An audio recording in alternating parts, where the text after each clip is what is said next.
हमारे पास अक्सर प्रश्न आते हैं कि प्रेगनेंसी में जॉब करनी चाहिए या नहीं। क्या जॉब के दौरान होने वाली गतिविधियों का गर्भस्थ शिशु पर कोई बुरा प्रभाव पड़ सकता है? इन्हीं गुत्थियों को सुलझाने के लिए आज का ये वीडियो है आपके लिए। कहते हैं ना, संतान ही माता पिता की सच्ची संपत्ति होती है। इसीलिए पहले तो हम यही कहेंगे कि हो सके तो प्रेगनेंसी के दौरान आप कोई जॉब ना करें, क्योंकि ये टाइम है आपके जीवन की सबसे बड़ी इन्वेस्टमेंट का, जिसे आगे चलकर आपको एक बड़ा मुनाफा होने वाला है और उस मुनाफे की तुलना दुनिया में किसी भी उपलब्धि से नहीं की जा सकती है।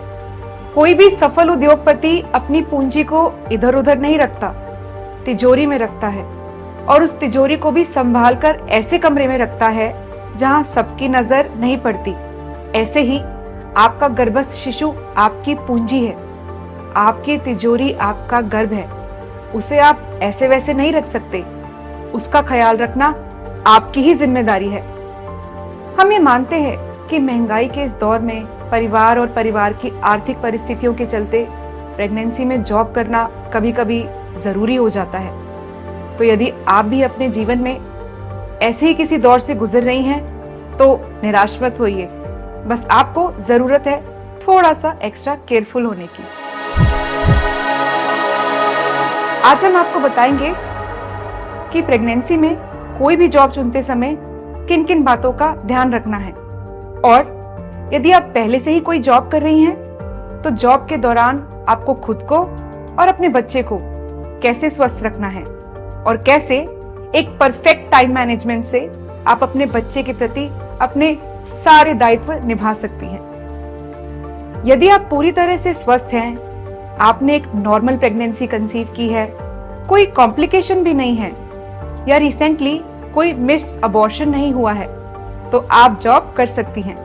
लेकिन ध्यान रखें कि जॉब ऐसी हो जो शारीरिक रूप से आपके अनुकूल हो, जो मेंटली स्ट्रेसफुल तो बिल्कुल ना हो, जहां ज्यादा शोरगुल का माहौल ना हो, जहां हेवी मशीनरीज का कंपन ना होता हो, केमिकल फ्यूम्स, इंडस्ट्रियल गैसेस और दुर्गंध आदि ना हो, बहुत अधिक गर्मी या बहुत अधिक ठंडी ना हो, आपके कॉलीग स्मोकिंग या ड्रिंकिंग ना करते हो। अगर ये सब फैक्टर्स आपके फेवर में हैं, तो आप अपनी जॉब कंटिन्यू कर सकती हैं। और एक बात, आपको यह भी ध्यान रखना है कि आपकी जॉब आपके घर से कितनी दूरी पर है। यदि आपको कम्यूट करना है तो आप कौन सी व्हीकल यूज करेंगी? रास्ता बहुत खराब, उबड़ खाबड़, गड्ढे वाला तो नहीं है?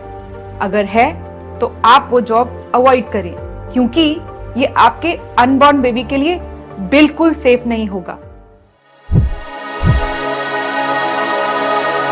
अब हम आपको बताने जा रहे हैं कुछ ऐसी बातें जिनका आपको अपने ड्यूटी आवर्स में ध्यान रखना है, चाहे आप वर्क फ्रॉम होम कर रही हो या वर्क फ्रॉम ऑफिस।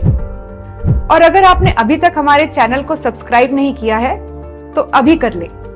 सबसे पहली बात कि आपको अपने सीनियर से अपनी प्रेगनेंसी छिपाना नहीं है। शेयर कर देने से आपके सीनियर्स आपसे आपकी कैपेसिटी के अनुसार ही एक्सपेक्टेशंस रखेंगे और आपका वर्किंग एनवायरनमेंट और भी फ्रेंडली और कोऑपरेटिव हो जाएगा। आपको समय पर नाश्ता लेना है, समय पर भोजन लेना है, नो लापरवाही।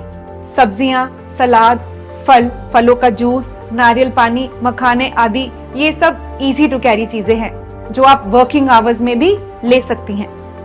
पानी की बोतल हमेशा साथ रखनी है। अगर आप टेबल वर्क करती हैं तो पानी की बोतल को अपने सामने अपनी टेबल पर ही रखें और याद से थोड़ी थोड़ी देर में पानी पीती रहें। यूरिन को बिल्कुल रोक कर ना रखें।